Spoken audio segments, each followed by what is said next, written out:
اللهم صل على سيدنا محمد الفاتح لما أغلق والخاتم لما سبق ناصر الحق بالحق وهادي إلى صراطك المستقيم وعلى آله حق قدره مقداره العظيم. بسم الله الرحمن الرحيم. صلى الله على سيدنا محمد وعلى آله وصحبه وسلم تسليما. الحمد لله رب العالمين. أفضل الصلاة وتم تسليما على سيدنا محمد وعلى آله وصحبه أجمعين. ورضي الله تعالى عن السادة التابعين وعلماء آملين وأئمة أربعين مجتهدين مقلديهم إلا يوم الدين. أما بعد. الحمد لله رب العالمين.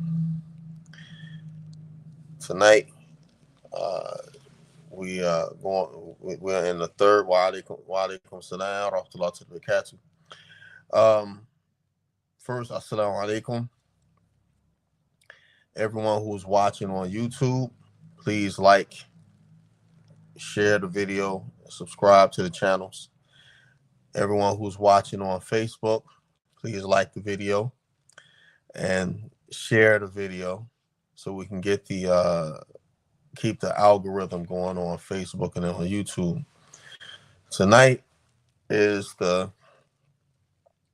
believe the 6th class on Umdat'l Bayaan, where we'll be beginning the Tasawwuf section, the science of spiritual purification, or the science of character transformation.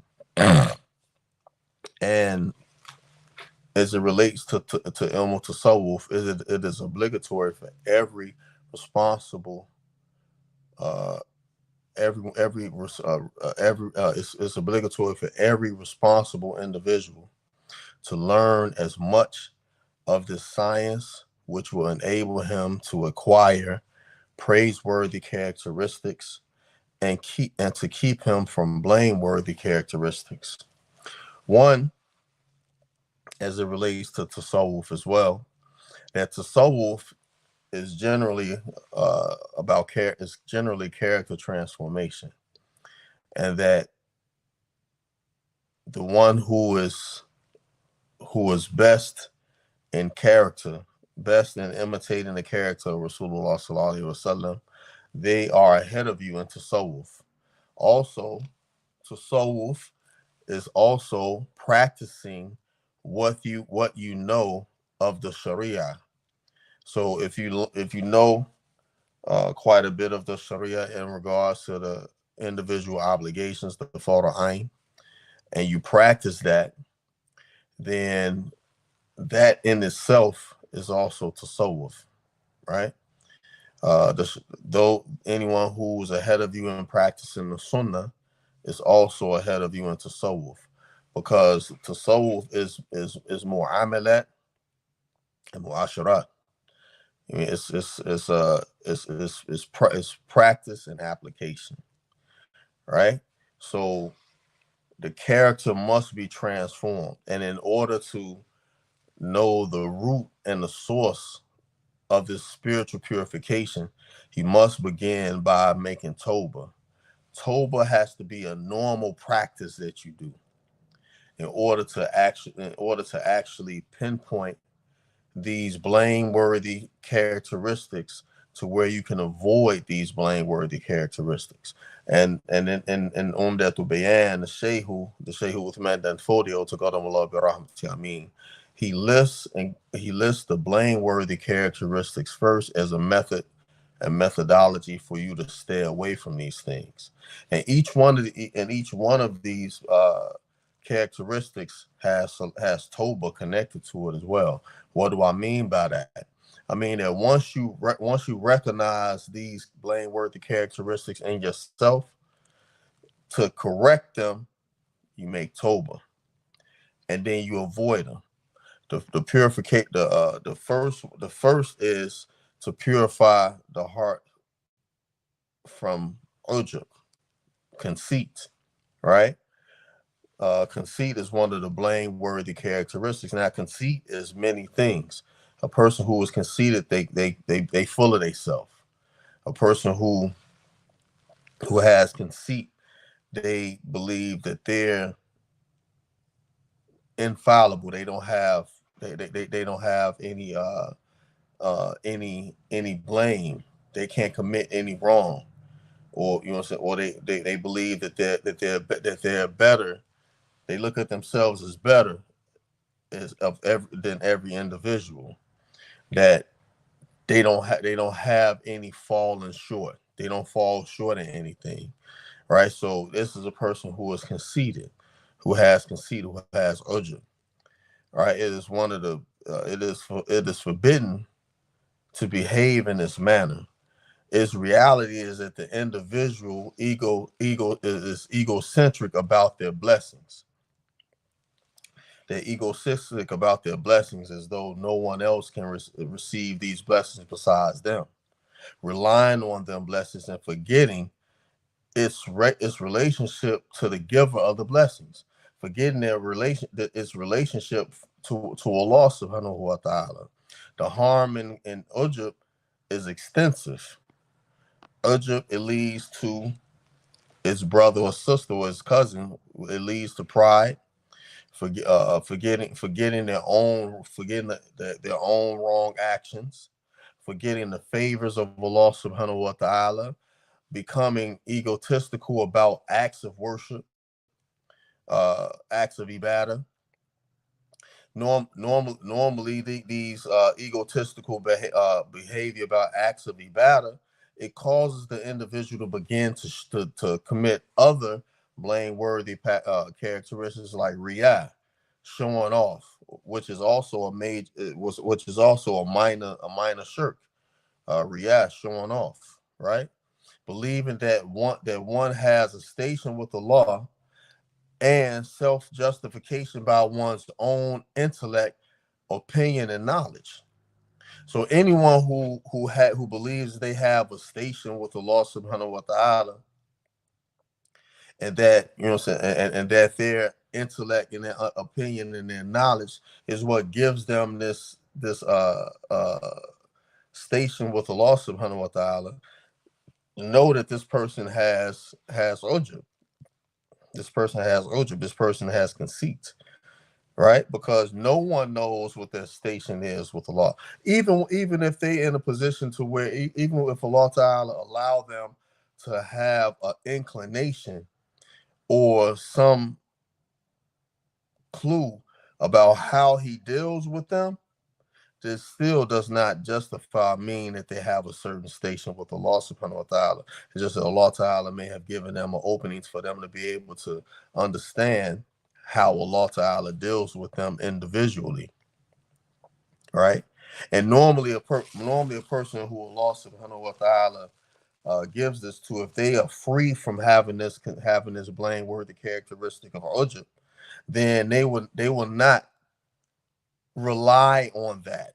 They will not rely on this opening that they get, that Allah Ta'ala, how Allah Ta'ala deals with them, right? They'll be more mindful. They'll be more mindful that because of this, that they don't fall into this category of having this characteristic. As far as its cure is concerned, realize that the cure for every sickness is with its opposite. So with every sickness, the cure for every sickness being its opposite is talking about physical and spiritual, because the science of tasawwuf, the science of ilmu ihsan, it can't be complete, or it can't be complete without the science of fiqh and the science of creed, the science of aqidah, right? Both your aqidah and your fiqh must be sound. If your fiqh and your aqidah is not sound, then your ilmu ihsan, your tasawwuf is not going to be sound, because the fiqh and the tasawwuf, they're they're the branches, right? They're the branches. You know what I mean? And, the sickness of conceit lies in pure ignorance and its cure is simply in knowledge that is in direct opposition to that ignorance. A man's conceit is in two divisions. The first division is which under his choice, like the prayer, the fasting, the zakat, the hajj, the sadaqah, and correcting other people, right? Correcting other people, giving reminder to other people. Normally, when we give a reminder, the reminder is more so for us than it is for the person we're giving a reminder to. It's not for the other person. It's actually for us, and that when we give a reminder, it's best that we are already implementing, putting into practice the reminder that we given to an individual. We don't live in that time now. Many times when people are giving reminders, they're not practicing anything of what they reminding the other person about. The conceit in this division is more prevalent, as I mentioned. Now, the second division, that is not under one's choice, like beauty, power, and lineage, right? We don't choose our beauty. Power is only given to us by Allah subhanahu wa ta'ala. You know what I'm saying? It's only given to us by Allah ta'ala. We're not born with it. And lineage, we don't choose our lineage, right? We don't choose our lineage. So that's the second division. Sometimes an individual has conceit in both of these divisions because he is the place of their manifestation. This is pure ignorance because the place is subservient and is not a part of bringing things into existence. How then can he be conceited about something that he's not actually it's not actually his? You can't be conceited about something that doesn't belong to you, that you don't own. If on one hand he is conceited as a result of the acts of worship, which were obtained by his own in time power, this also is pure ignorance, since actions cannot take from except by his existence, and the existence of his actions, desires, and the rest of the causes of his actions. All of that is not from him in reality, but from Allah subhanahu wa ta'ala. Allah subhanahu wa ta'ala created us, and he created what we do. So because of that, when you hear people talking about, well, I have the free will to do this or the free will to do that, you don't actually have any free. There is no free will, because whatever you whatever you do, the it's already been created that you're gonna make the decision to do it. So Allah Ta'ala created us, and he created what we do. So everything that we do is already written for us. If it was not written for us to do, then we will not do it. Since it is Allah subhanahu wa ta'ala who has created power, subjugated will, propelled causative factors, freely dispose barricades, and facilitated actions, what is so amazing? Why is he conceited about himself, but he is not amazed with the existence of Allah subhanahu wa ta'ala? The second is to purify the heart from khibr, from pride. Pride is from the blameworthy characteristics that are forbidden to behave with.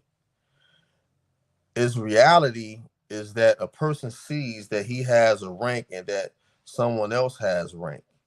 And then he sees that his rank is above the other's rank.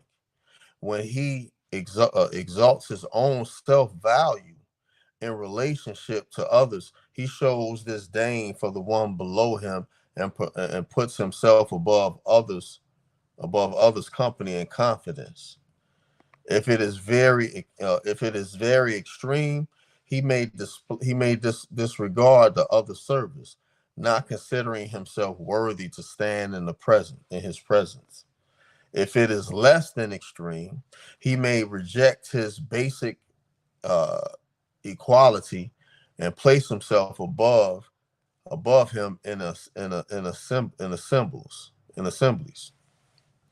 waiting for them to initiate the greeting of salam, initiate the salam. He thinks he thinks they are incapable of fulfilling his demands, and they are amazed with him. If he objects, the conceited man answers him with disdain. If he is given advice, he refuses to accept it. If he is opposed in anything, he becomes angry. When he teaches, he is not courteous to those who are learning, and he looks down upon the common man as though he were looking upon a donkey with pure contempt. The harm of kibr, the harm of pride, is immense. The scholars can help him but little against it, let alone the common people. How could its harm be other than immense when it comes between a servant and all the characteristics of the believer? So the part of a characteristic of a believer is that the believer doesn't have kibr, he doesn't have pride. This is because the proud person cannot possibly love for the believer what he loves for himself. What is related to the hadith narrated by Anas ibn Malik radiallahu anhu. قال رسول الله صلى الله عليه وسلم لا يؤمن أحدكم حتى يحب لأخيه ما يحب لنفسه. That none of you truly believes until he loves for his brother what he loves for himself. And the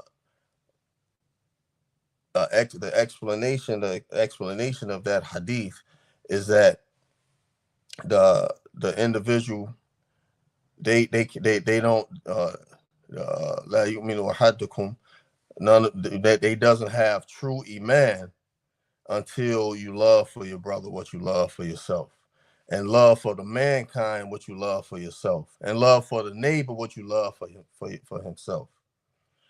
Right? So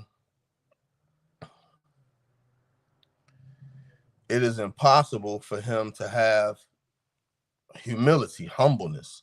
It is impossible for him to abandon rancor. To abandon rancor.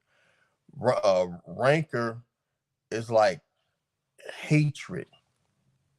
Have rancor is like hatred or disdain, right? And you're not supposed to have rancor for a believer or disdain for a believer. It is impossible for him to remain truthful, right? It is impossible for him to abandon hasad, to abandon envy, right? To abandon envy because he has kibr. It is impossible for him to suppress anger, right? It is impossible for him to offer delicate advice, and it is impossible for him to accept advice. He is never safe from contempt and slander of others. In fact, there's no blameworthy characteristic except that he manifested in order to maintain his sense of honor, and there is no praiseworthy characteristic but that he is incapable of it from the fear that his self-importance will slip away from him. The evilest sort of pride is that kind that prevents the proud person from benefiting from what Allah Ta'ala has obligated upon the servants from knowledge and accepting the truth. Kibr entices a person to violate the commands of Allah, because the proud person, when he hears the truth from a servant from amongst Allah's servants, he scorns accepting it, and does and does his utmost to dismiss it. So this is the same for those who are preoccupied with debating, others in certain issues of the deen, while claiming to be researching into the deen. For whenever the truth is made plain upon one of the debaters, the other insolently rejects it and dismisses it. He then resorts to tricks in order to defend himself by whatever deception is at his disposal. As this is from the characteristics of the disbelievers, as Allah Ta'ala has described them by his saying, وقال الذين كفروا لا تسمعوا لهذا القرآن وغوا فيه لعلكم تغلبون. Verily, those who disbelieve say, do not listen to that Quran and speak in a distracting manner during its recitation, so that you may overcome them.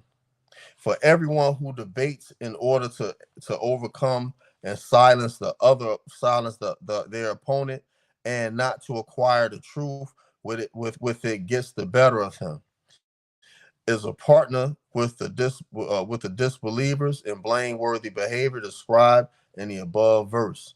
This is the same for whoever haughtily refuses to accept sound advice. Allah subhanahu wa ta'ala says, وَإِذَا قِيلَ لَهُ تَقُوا اللَّهَ أَخَذَتْهُ عِزَّةُ لِلْإِثْمِ. That when it is said to him, fear Allah, he becomes haughty. The cause of khibr are 7. The causes of khibr are 7. That anyone who has pride, khibr, the first thing that person that makes them prideful is that knowledge, is knowledge.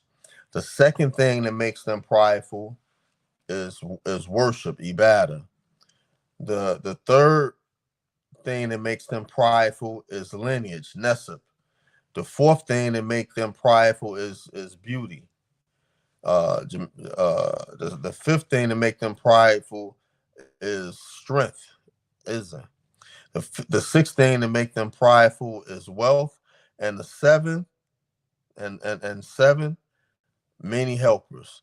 If you were to say, why is it that when people increase in knowledge, they also increase in pride?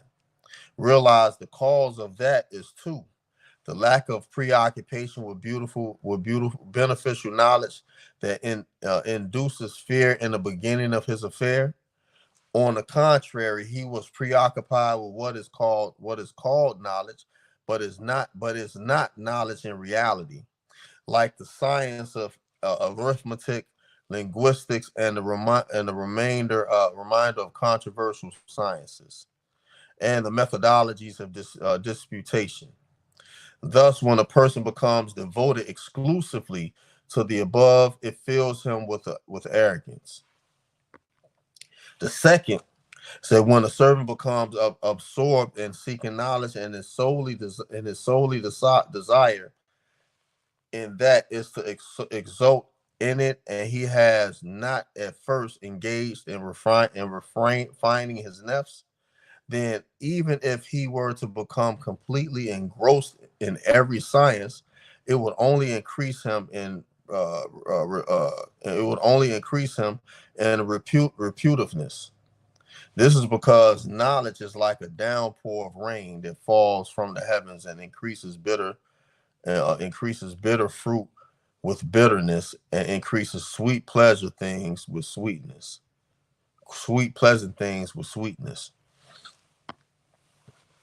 So as for the cure of kibr is concerned, there are two divisions.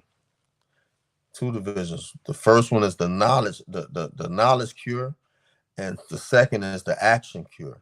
As for the knowledge cure, that is sufficient for you, and that that is the meaning of a single verse from the book of Allah. This is because in the Quran is the knowledge of the first and the last, for he whom Allah Ta'ala has opened his inner vision. Call Allah Ta'ala. قاتل إنسان ما أكفره من أي شيء خلقه من نطفة خلقه فقدره ثم السبيل يسره ثم أماته فأقبره ثم إذا شاء أنشره. Says, uh, Allah Ta'ala says, perish man who thankless he is, how thankless he is. Of what did he create? Of what did he create him? Of a sperm drop did he create him? He created him and made the way easy for him. He then makes him die, buries him, and then when he wills, resurrects him. This verse indicates the beginning of man's existence, his middle, and his end. Let a man examine that if he desires to understand its meaning. As for the beginning of man, he was a thing unremembered. He was concealed in pure non-existence, and non-existence has no beginning.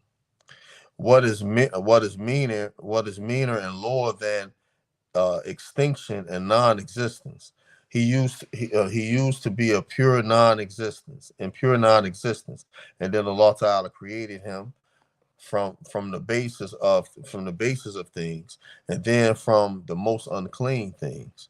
This is because he created him from earth, then from sperm, then from a blood clot, then a lump of flesh. He then made the flesh into bones and clothed the bones in flesh. This was the beginning of his existence, and then he became a thing remembered. He was once a thing unremembered by having the lowest qualities and attributes since his beginning. He was not created perfect. He was created inanimate and dead. He never heard, seen, felt, moved, spoke, touched, perceived, or knew. He began with his death before his life, with his weakness before his strength, with his ignorance before his knowledge, with blindness before sight, with deafness before hearing, with dumbness before speech, with misguidance before guidance, with poverty before wealth, and with inability before ability. This is the meaning of his words. From what did he create him? From a sperm drop did he create him and determine him, and he made the way easy for him. This indicates that he wills for him during the period of his life until death. The meaning of this is that he Ta'ala gave him life after he was inanimate and dead, first from the earth, and then from a sperm drop.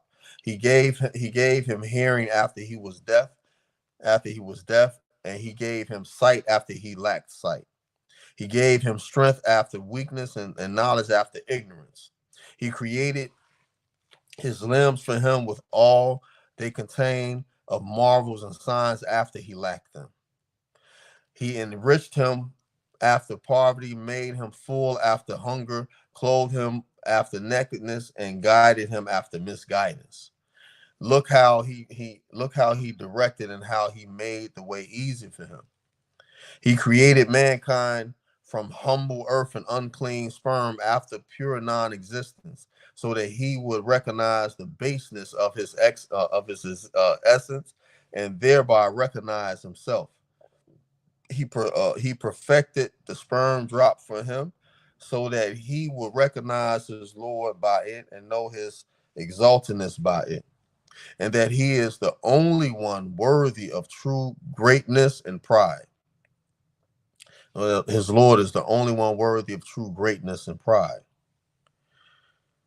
When he begins in this manner, and his states are like this, how can he have pride? How can he have kibr? Properly speaking, man is the lowest of the low and the weakest of the weak. Indeed, even if he did perfected him, delegated his command to him, and made his existence go on go on by his own choice, he would still dire. He would still dare to be insolent, and would forget his beginning and his end. However, during his existence, he has given sickness power over him, whether he likes it or not, and whether he is content or enraged. He becomes angry and thirsty without being able to do anything about it. He does not possess any power to bring either harm or benefit. He wants to know something, but he remains ignorant of it. He wants to remember something, yet he forgets it. He wants not to forget something, yet he does forget it. He wants to direct his heart what concerns it, and yet he's caught up in the valleys of whisperings and thoughts. He desires something while his destruction may be in it, and he detests something while his life may be in it. He finds food delicious when they destroy him, and he finds remedies repugnant when they help him. He is not safe for a moment, day or night. All that he loves in this world may be taken from him. He is hard pressed and abased. If he is left alone, he goes on. If he is snatched away, he is annihilated. What can be more abased? If he knew himself, how can he think himself worthy of pride? Only Allah Ta'ala can possess this pride. If only it were not for his ignorance, which is his uh, uh, immediate state. As for his end, it is death. This is indicated by the words, then he makes him die and he buries him. The meaning here is that his spirit, hearing, sight, knowledge, power, senses, perception, and movement are all stripped away from him. He reverts to the inanimate state as he was in the first place. Only the shape of his limbs remain. His form has neither sense nor movement. Then he is placed in the earth and his limbs decay. He becomes absent after his existence. He becomes as if he were not as he was at first for a long period of time. Then a man wishes that he could remain like that. How excellent it would be if he were left as dust.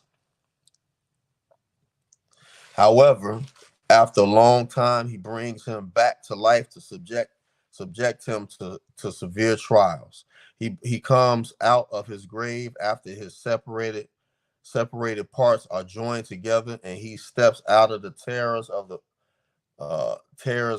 the rising. He is told, "Come quickly to the reckoning and prepare for the outcome." His heart stops in fear and panic when he is faced with the terror of these words, even before his pages are spread out, and he sees his shameful actions in them, in this book of deeds. This is the end of his affair. It is the meaning of his words. Then when he wishes, he raises him. How can anyone whose state is like this be arrogant? He has been shown the beginning and the middle of his condition. If his end had appeared to him, and we seek refuge from Allah, perhaps he would have chosen to be a dog or a pig in order to become dust with the animals, rather than the hearing, speaking man, and meet with punishment if he deserves the fire from Allah Subhanahu wa Taala. Even the pig is nobler than him, since it reverts to dust, and it is spared from the reckoning and the punishment. Someone with this state at the end can only hope for pardon, and he cannot be at all certain about it. How then can he be arrogant? How can he see himself as anything to which excellence is attached? This is the knowledge cure. As for the action cure, it is as concerned, it is to be humble to people in a constrained manner until it becomes natural for him, till it becomes natural for you. The next is to purify the hearts. Is el-ghadab bil batin, the purification of the heart from anger without grounds, from unjust anger. Anger is one of the blameworthy characteristics. Unjust anger is one of the blameworthy characteristics that is forbidden to have. Its reality is the boiling of the blood of the heart to seek revenge. It has 3 degrees. The first degree is insufficient, tafrit. The second the second degree is excessive, ifrat. The third degree is ittidal, moderation. Insufficient anger is the absolute lack of anger. For this is the blameworthy, because he does not become angry when he witnesses forbidden things. Ah,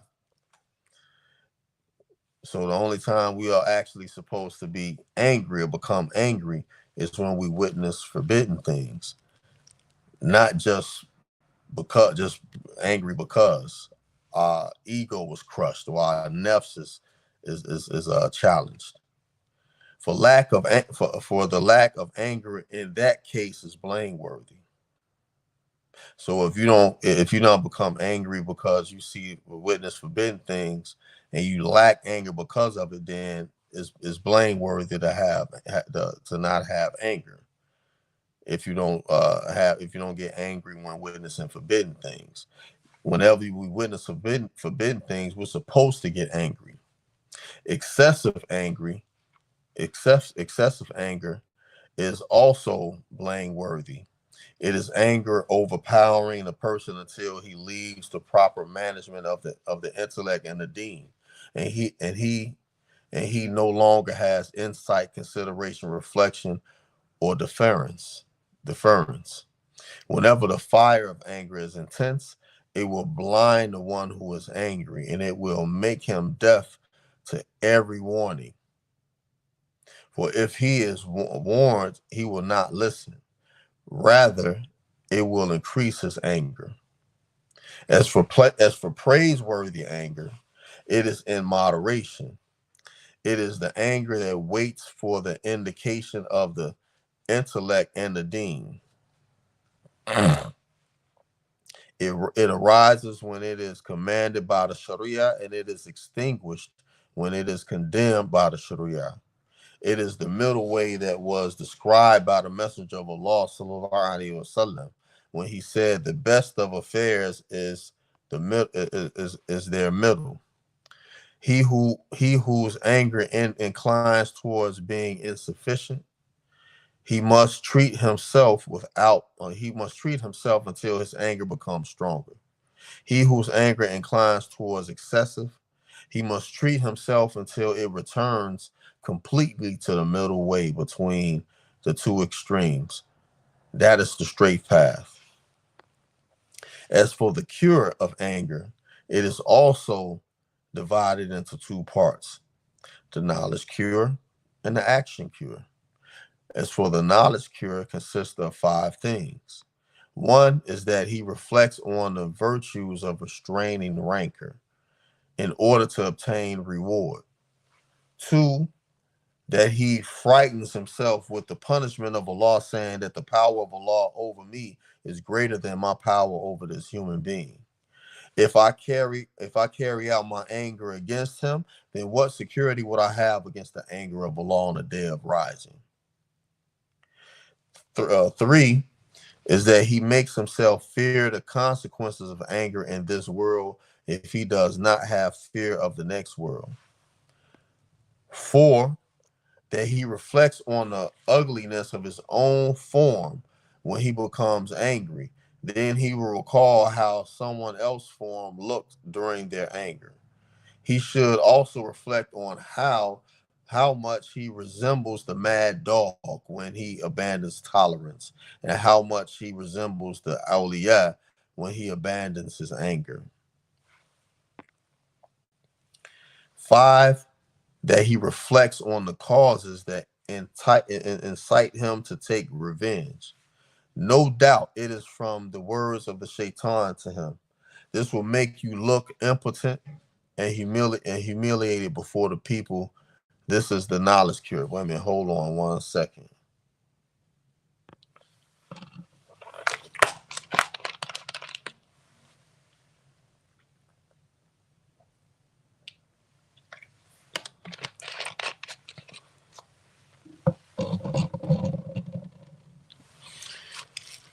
As for the action cure, it is that he says when he is angry, A'udhu billahi minash shaitanir rajim. I seek refuge in Allah from the accursed shaitan, from the cursed devil. Is that he should take a bath or make wudu, and if he stands, he should sit, and if he is sitting, he should lie down. So when first is that when the action cure is when he becomes angry, he says, "A'udhu billahi minash shaitanir rajim." He seek refuge in Allah, and that if he's angry while he's standing, right, he should sit down. And if he's still angry when he's sitting down, he should lay down, right? And if he's still angry, he should then make wudu or make ghusl and perform and pray 2 rakats. All of that precaution, it's consistently continued in that order. If he's still angry or uneasy, a lot of times we just have to take a walk, right? A lot of times we may just have to get out of the presence for a little bit of air to leave the situation to where they can calm down. All right. So the next is purification of the heart from envy, al-hasad. Envy is one of the blameworthy characteristics that's forbidden to have. The reality of hasad is to desire the blessings to be departed from the one who has received them. There are 4 levels of hasad. There's 4 levels of envy. One is that he wants the blessings to leave the one that has received it, and he does not want the blessings to return to him. That's one. That's the first one. The second level is that he wants the blessings to leave him, and he desires the very same blessings for himself in the same way he desires a fine house, a beautiful woman, or a lofty, wide zawiya that someone else has obtained. Right? The third level is that he does not desire the blessings itself. He does not desire the blessings itself, but he desires its like for himself. If he cannot have its like, he wants it to leave the person who has it so that the contrast between them will not be apparent. Right? The fourth level is that he desires it it's like for himself. If he cannot obtain it, he does not want it to depart from the person who has it.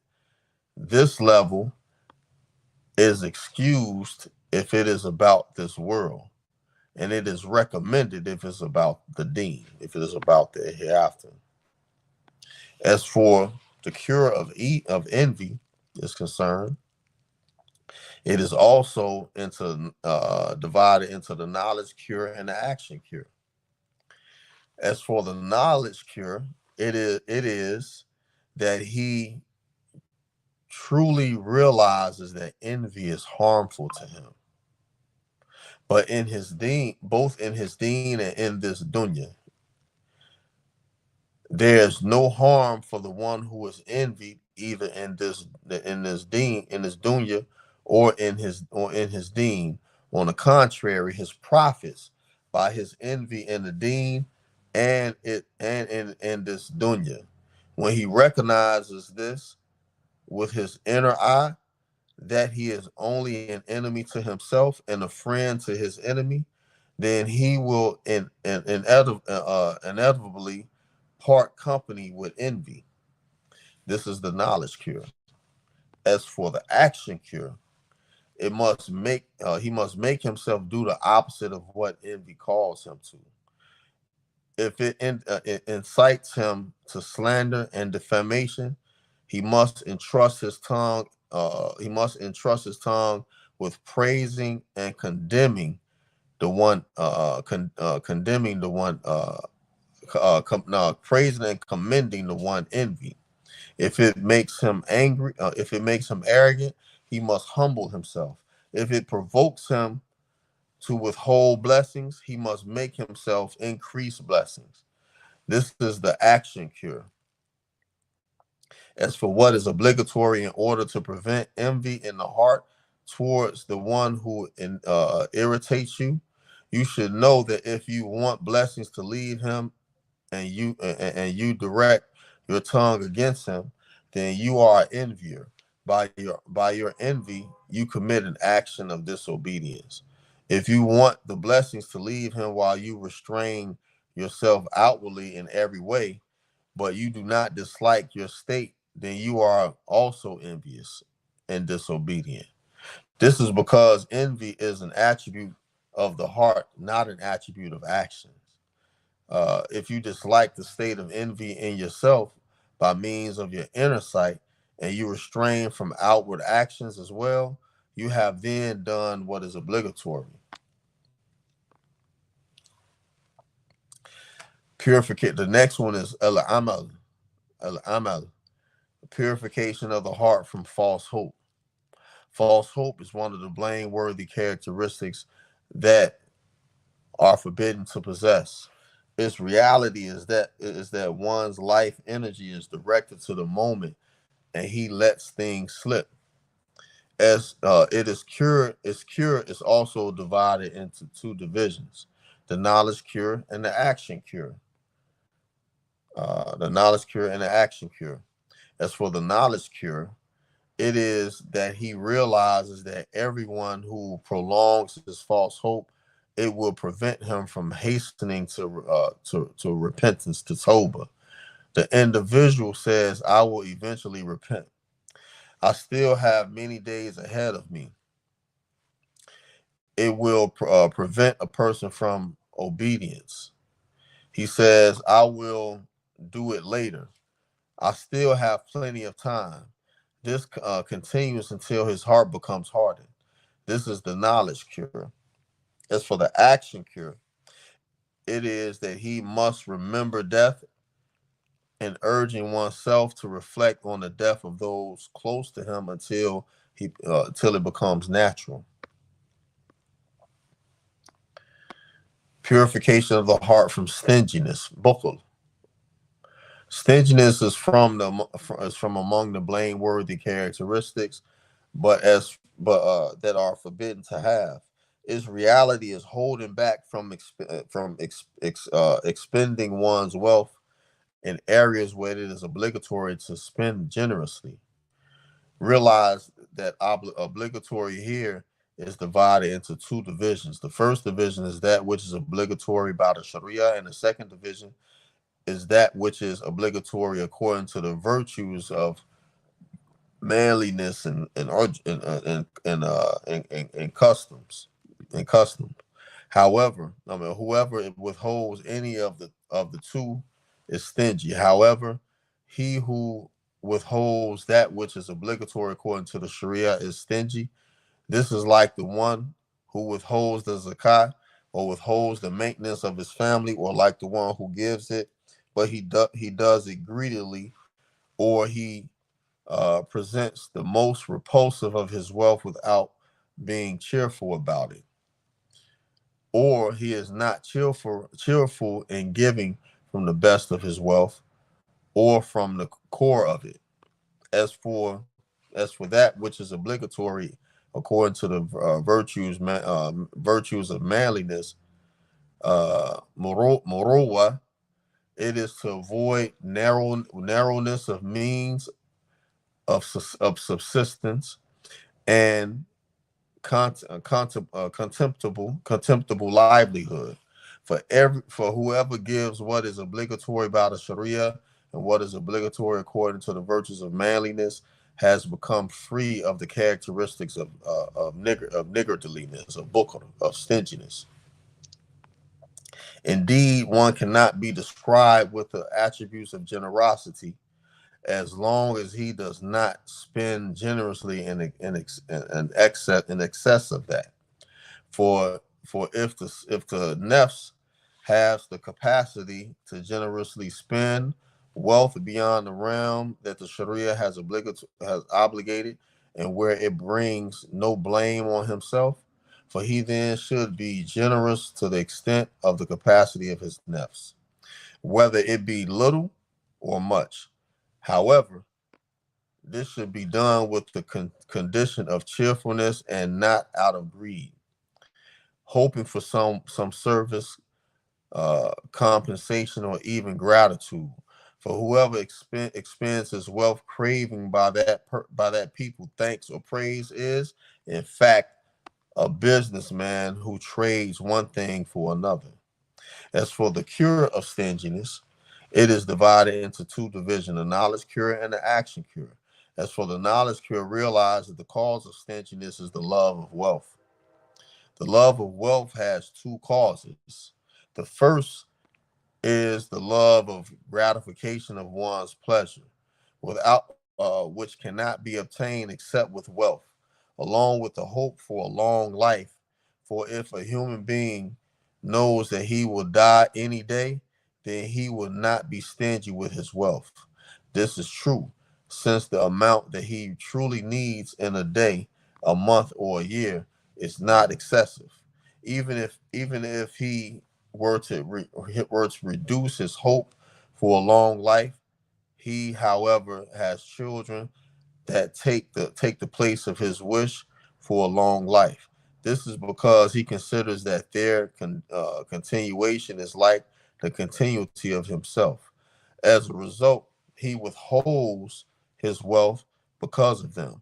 When he becomes over attached to such opinion until fear of poverty and lack of trust in the eventual appearance of provision, then stinginess becomes strong in him without doubt. The second cause of the love of wealth is that he loves the very substance of wealth itself, like a man who possesses wealth that would suffice him for the remainder of his life if it is spent correctly and on what is customary, while at the same time he is a man of advanced age with no children and much wealth. However, his nafs does not allow him to give out from his wealth for zakat, nor even to use it to cure himself when he is sick. Rather, he becomes in love with his gold coins, craving for them, and taking extreme pleasure with the fact that he possesses such wealth. He then conceals it in the earth, knowing full well that he will eventually die and it will be lost, or his enemies will obtain it. Even with even with that, his nefs will not allow him to expend it for his own nourishment or in charity. Stinginess is a tremendous sickness in the heart that is difficult to cure, especially during such an advanced age. However, of envy, the cure of every ill, is in its opposite. Thus, he should cure the love of gratification, of pleasures with being content, with sufficiency by means of patience. He should cure the desire for a long life by much remembrance of death and examining the death of his close friends and the extent of their difficulties in gathering wealth and how they eventually is lost. He should cure the preoccupation of the heart with one's children by realizing that the one who created them also created their provisions with them.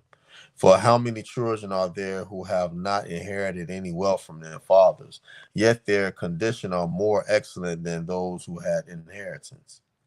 He should know also that the hoarding of wealth for his children, desiring by that to leave him in a good state, yet this wealth changes his son and makes him evil and sinful.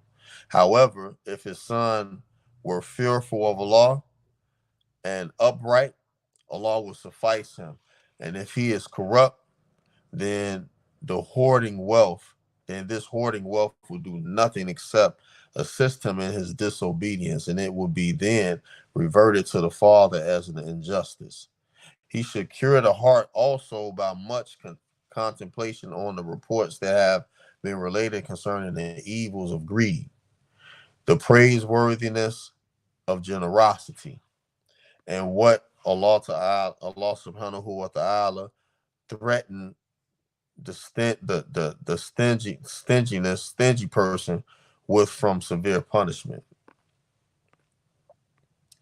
Among the most beneficial cures to examine the state of the state of the stinginess, how people naturally flee from them, and how despicable they are to them. For there is no stingy person except that another stingy person seems uh, disca- uh, this capable, despicable to him. How every stingy person is overbearing to his fellow stingy friend. Thus, he realizes that this overbearing nature produces scorn for him in the hearts of people, just as it does in the rest of stingy people and are despicable in his own eyes. Another cure is that he considers the main objectives of wealth and consider the main objectives for which he was created. The reality is that he cannot only preserve the amount of wealth that will suffice him in his needs, and the remainder should be stored for his soul by using it to obtain reward from Allah by expending it generously. This is the knowledge cure. As for the action cure, it is that he be generous and open handed, meaning generous, and he give sadaqah open handed until it becomes natural for him. That's the action cure. Let me see. All right.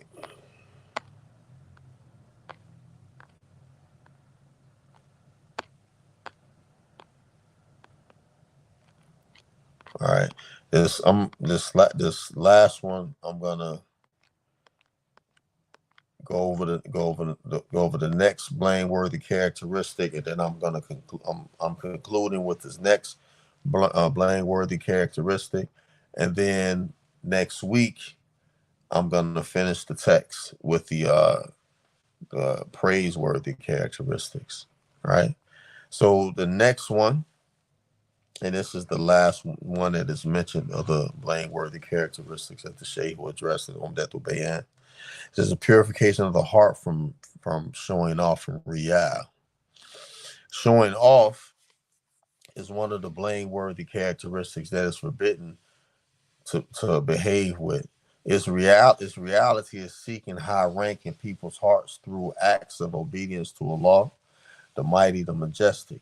Showing off has many signs. However, a summation of what causes a slave to embellish themselves for people comes in five divisions, and it is from these that showing off occurs.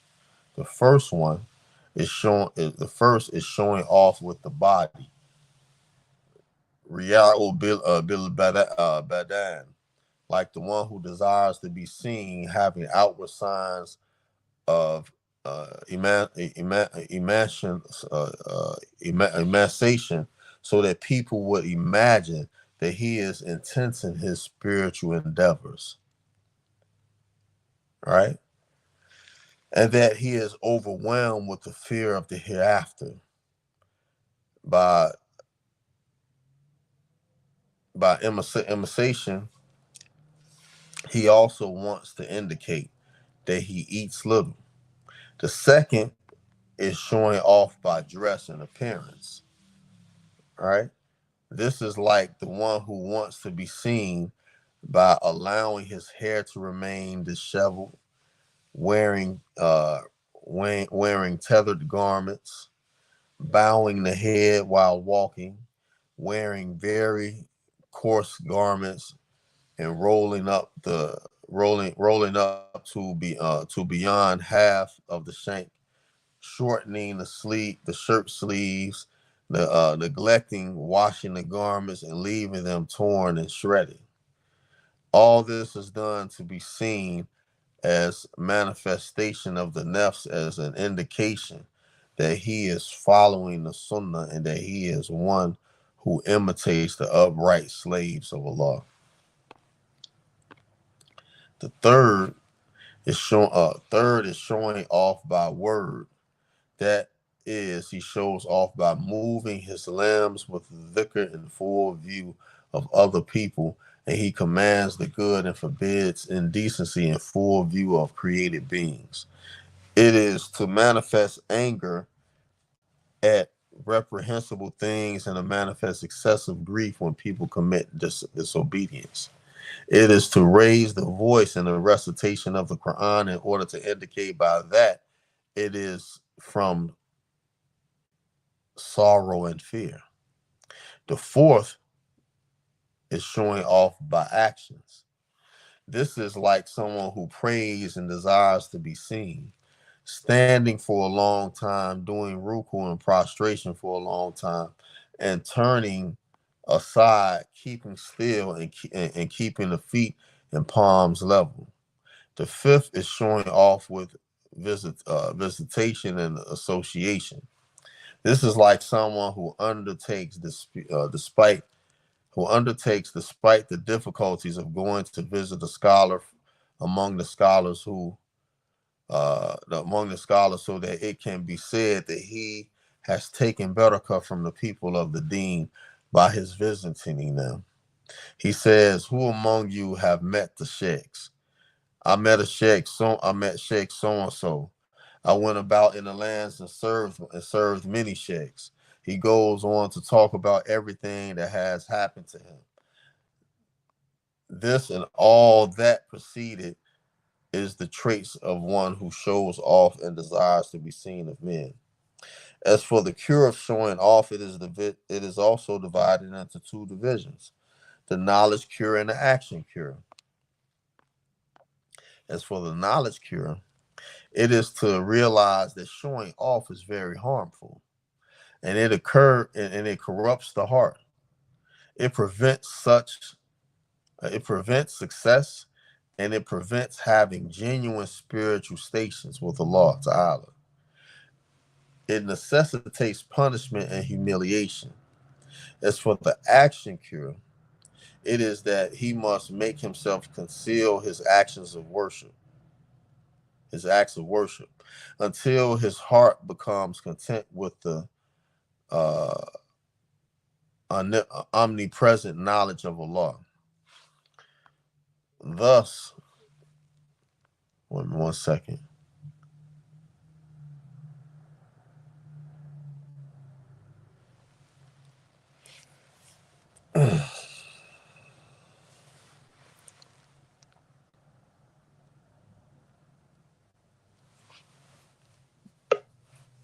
Subhanallah. All right, so to continue.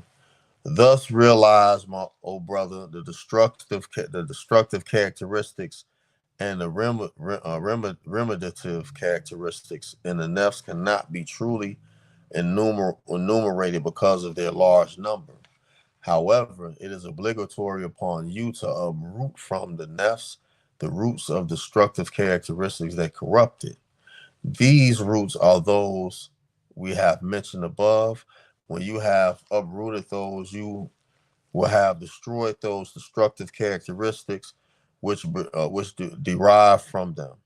It is obligatory upon you to behave with the roots in the correction of the nafs from the redemptive qualities like uh, Tawbah, Zuhud, Tawakkul, Tafweed, Rada'u, which is Tawbah, repentance, Zuhud, uh, um, uh, Zuhud is not, it's not just doing without, it's not having love in the heart for your possessions, right? A zuhud is someone who is rich, but they don't have any love for their riches or their wealth. They could walk away from it. Tawakkul is total reliance upon Allah subhanahu wa ta'ala. Tafweed, uh, resorting matters over to Allah, and trusting is actually entrusting matters over to Allah. Right? This tafweed is relates to this is leaving things to Allah subhanahu wa ta'ala that you don't have uh any ability to change or to make better. Contentment, right? Contentment is like sabr, but it's more than sabr. I mean, you're at peace. This contentment is that you're at peace with it. Uh, um, submitted. You mean that and you leave things as they are. I mean, you're content with it. You're okay with it, right? Ikhlas, sincerity, khawf, fear, and raja'u, hope. If you are able to behave in accordance with these root characteristics, then you will have established firmly in the heart those praiseworthy characteristics that derive from them. So, to and then what I'm getting ready to say is it's not in the text. It's from um, my individual tarbiyah, my individual muraqabah that I do as it relate to these things, the blameworthy characteristics, and how to it's a method on how to actually remove them from your behavior. Is that every day, right? Every day you after you pray Isha, you reflect on your day, right? And you write down every sin that you committed in that day. Every one of these blameworthy characteristics that you may have committed in that day. You write them down. And then before you go to bed, you make Toba before you go to bed. After making wudu and doing Adabul Nom, reciting the four cools, blowing in your hands, wiping your body, Ayatul Kursi, blowing your hands, wiping your body, the dhikr subhanallah 33 times, alhamdulillah 33 times, Allahu Akbar 33 times, and then you make Toba, and then you go to sleep. The next morning when you wake up for soup, you review the list, right? And you try to avoid them things that you wrote on that list from the day before. And then you go about your day, still examining your actions throughout that day. If something new you discover this from the blameworthy characteristics, you commit some new sin, then you write this down. You write them down at the end of the day. Given the fact that each prayer that comes in, you make it on time, whether it's in Jama'at or individually, right? You make it on time, whether it's in a Jama'at or individually. And at the end, after you pray Isha, after you finish Isha and Witr, you reflect on your day and you write down what new sins or what reoccurring sins you may have did the day before. Write them down and make Toba. If you do this for 40 days, then eventually 40 days will not, you will not reach 40 days before everything that you have wrote down that you made Toba for will be removed. As a result, you focusing on the praiseworthy characteristics. They will become easy to obtain. The reason why I mentioned Toba, because Toba is first on the list, right? And first on the list in correcting the nefs. So that's why I mentioned Toba. This practice is also called a 40 grand, right? And that, you know what I'm saying, but the 40 grand is more extensive. It's to where, you know what I'm saying, it's related to avoiding sins, avoiding the kabairs, the great sins, and increasing on the other praiseworthy characteristics, and keeping us being on top of the salah, being on top of the, you know what I'm saying, your sadaqah, your fasting. Every act of ibadah that you start, continue it, be consistent in it. Be consistent in it. You know what I'm saying? Allot your time to perform these acts, and don't go beyond that time that you allotted for that you set for that. Subhanaka Allahumma bihamdika ashhadu an la ilaha illa anta astaghfiruka wa atubu ilayk. Subhana rabbika rabbil izzati amma yasifun wa salamun ala mursalin walhamdulillahi rabbil alamin bi rahmatika ya arhamar rahimin wa salatu wa salam ala rasulil kareem. Ameen. So inshallah ta'ala, please like, share the video, like and subscribe to the channels, hit the notification bell. Inshallah ta'ala, everyone have a good evening, and we'll continue next week. Next week will be the conclusion of the text, and we should be finished with the text next week. Assalamu alaikum wa rahmatullahi wa barakatuh. Everyone have a good evening.